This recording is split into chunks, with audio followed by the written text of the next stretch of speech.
Hello po, meron po tayo nabili na Coke. Ngayon, napansin po namin na meron dito na may butas. So, naubos yung laman niya. So, mga 3 piraso po ito. Susubukan po natin ibalik po ito do sa ating pinagbilhan. Tingnan po natin kung ano maging reaction po nila. Ito po sa guys, yung nakakatali niya. Binaba ko po siya sa motor.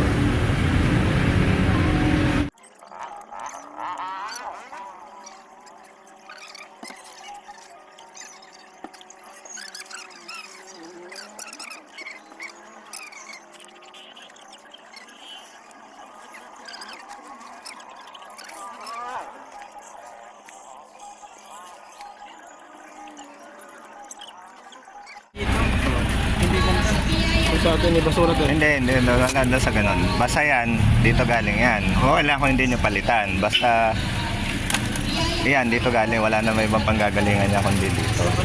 At saka, tinan mo naman boss, binyan pa ako galing. 3 piraso lang yan. Nakasig pa. Sa amin kasi walang PO yan. Kung Hindi. wala sana kung may PO, kukunin namin yan. Wala kasing Hindi, PO. okay lang ako. Anong bio? Yung ipapalit ba? Ah, Yung nag-deliver sa amin, kailangan pwede palitan. Kaso hindi sila yung papalit. hindi sila nagpapalit. Itim na ang kulay mo. Kaya nga, Iba nga, puti oh. Parehas walang ganyan na. So, Walang puro itim na ang oo nga sir, sabihin na natin po itim yan. Kaya lang ang tanong, bakit gano'n?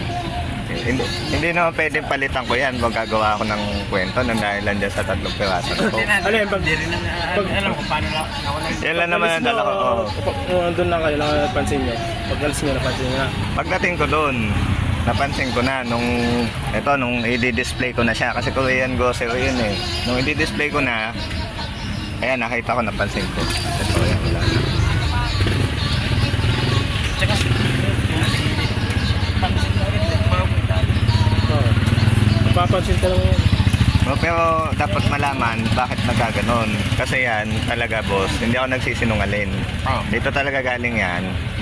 Tapos pagdating doon, wala na. Paano na? Naubos. Ngayon, gawa niyo